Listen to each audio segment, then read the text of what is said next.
Vaïgash, cette confrontation extraordinaire entre Yehuda et Yosef, on en a parlé déjà que c'est une guerre extraordinaire entre Yosef et Yehuda, mais toute la mise en scène que Yosef fait, et à un moment donné il dit je suis Yosef.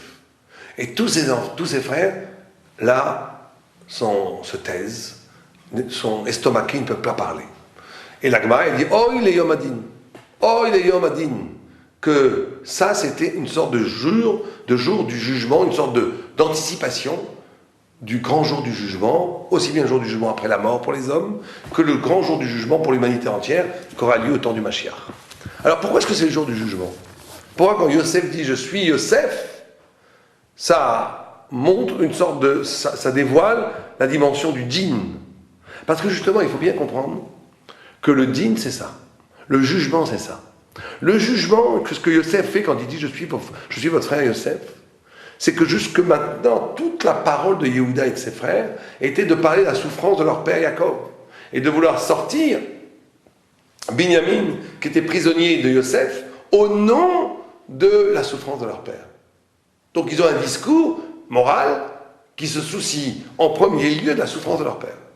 Et quand Yosef dit « je suis Yosef », il leur signifie, en leur disant « mais vous voyez quand vous m'avez vendu, vous n'aviez absolument pas le souci de la douleur de votre père. Et donc il y a un dysfonctionnement entre votre façon de parler, votre façon de penser et votre façon d'agir.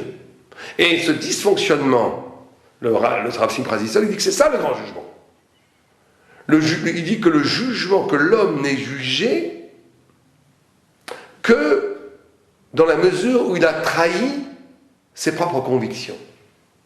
En d'autres termes, quelqu'un qui ne fait pas une mitzvah et qui n'en parle jamais, il sera aussi jugé, mais que parce qu'il n'a pas été concerné par cette mitzvah. Pas tellement parce qu'il a enfreint la mitzvah.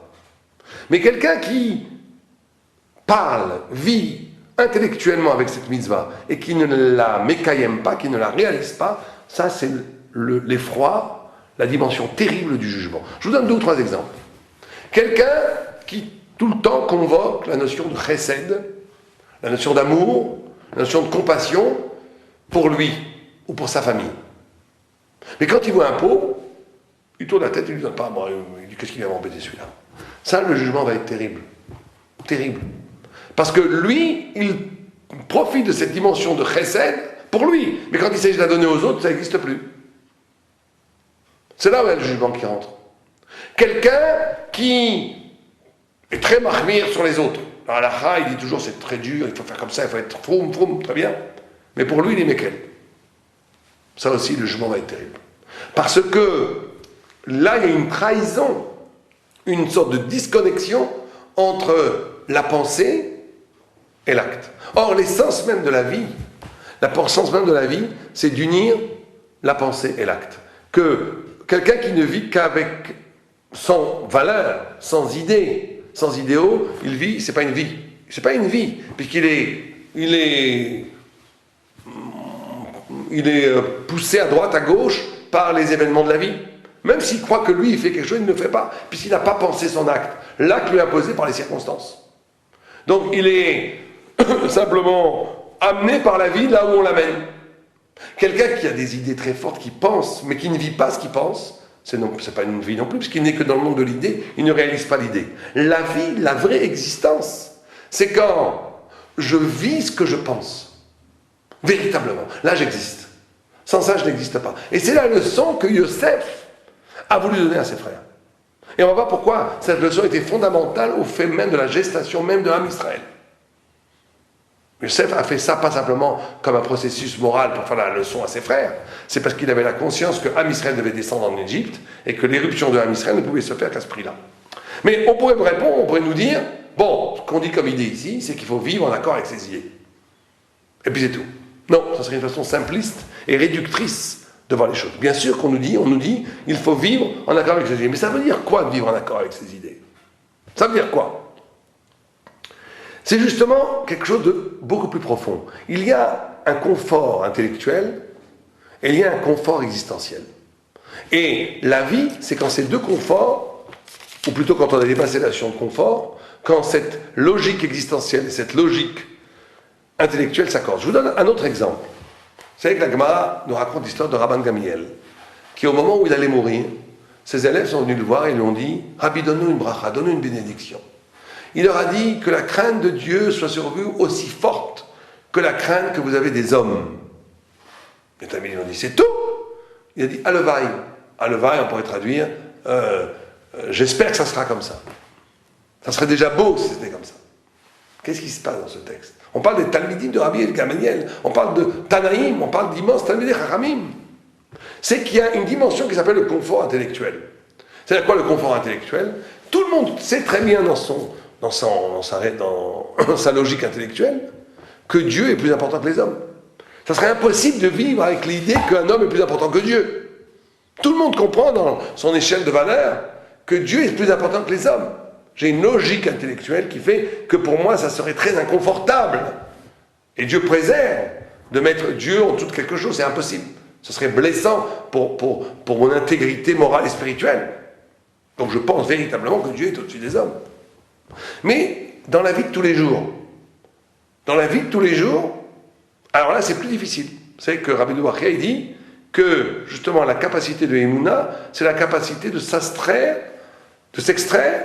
du cause à effet. Il donne l'exemple d'un shotter, d'un policier qui vous frappe avec un coup de bâton. Il dit celui qui est complètement idiot, il va croire que c'est le bâton qui le frappe. Parce que c'est la cause première, la plus proche.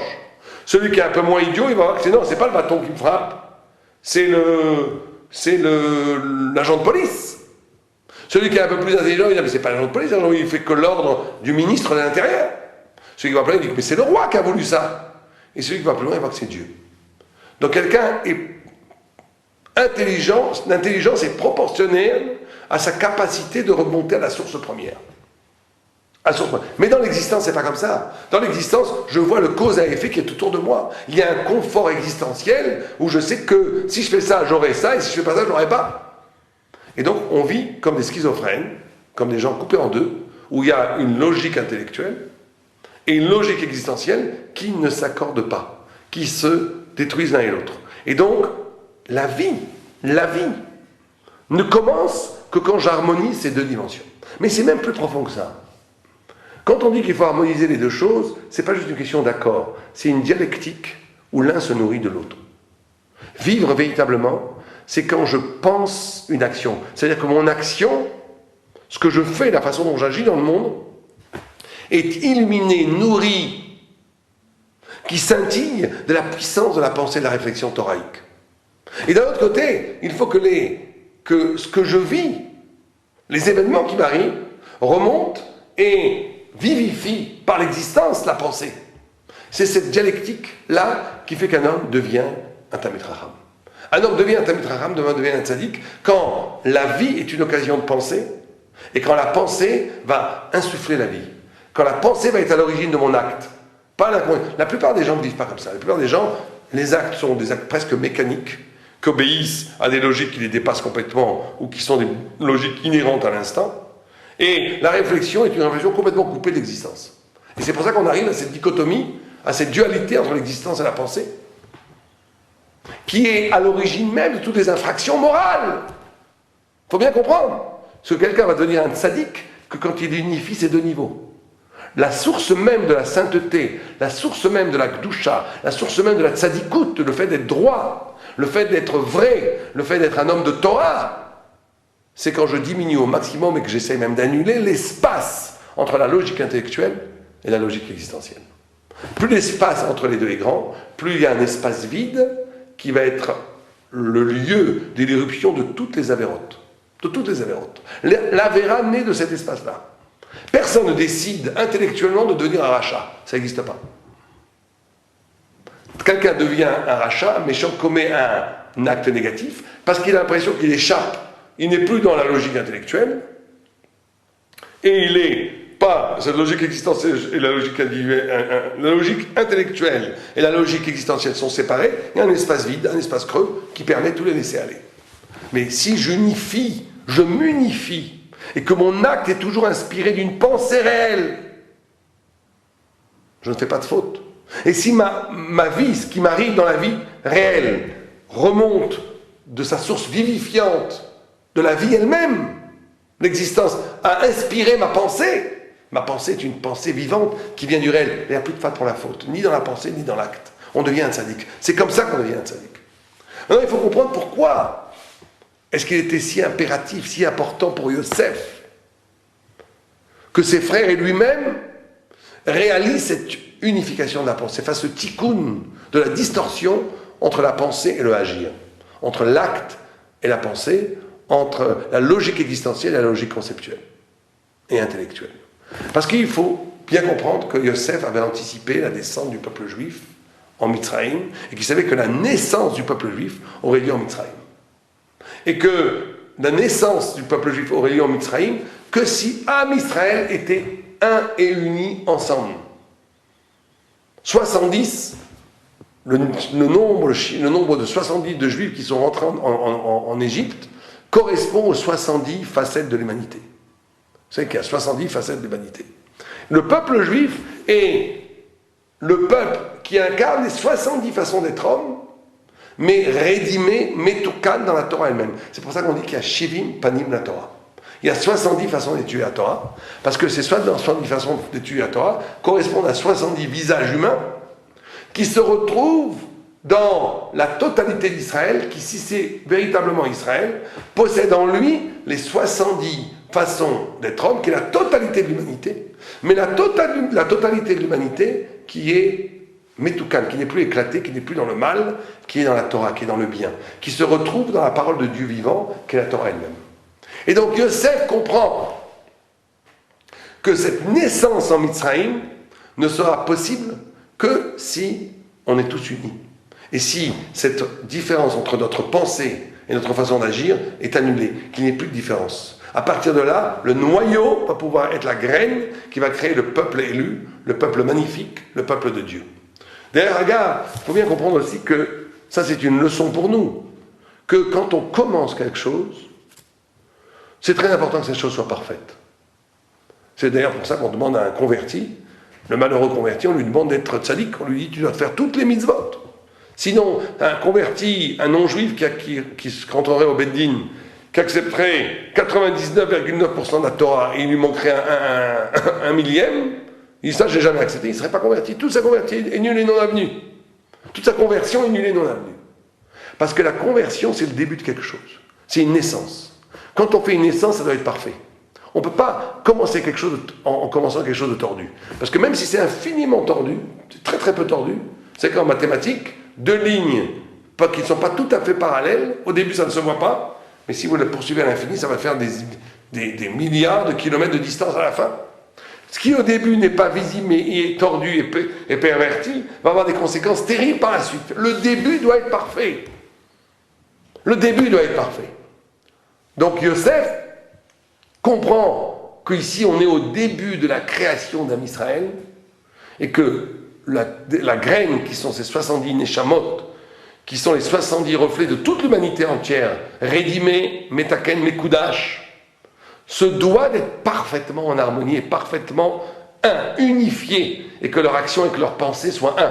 C'est pour ça qu'il fait toute cette mise en scène, pour unifier Am Israël autour de Jacob qui va descendre en Égypte, et qu'à partir de là, va pouvoir comme début indéracinable, inexpugnable, créer la grande épopée du peuple d'Israël qui va devenir 600 000.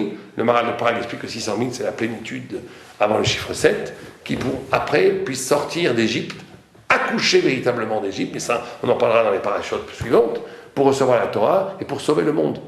Donc c'est ça dont il est question ici. Ça se passe bien entendu, comme toujours dans la Torah, d'histoire de famille, de réconciliation familiale. La réconciliation familiale a pour écho la réconciliation entre les catégories essentielles du monde, qui sont le monde de la pensée et le monde de l'acte, et cette unification crée à l'origine même le peuple d'Israël qui va être lui-même ce qui va porter le vrai universel et la vraie rédemption de l'univers et de l'humanité entière. C'est à partir de ces idées-là qu'il faut réfléchir à cette paracha. Shabbat Shalom.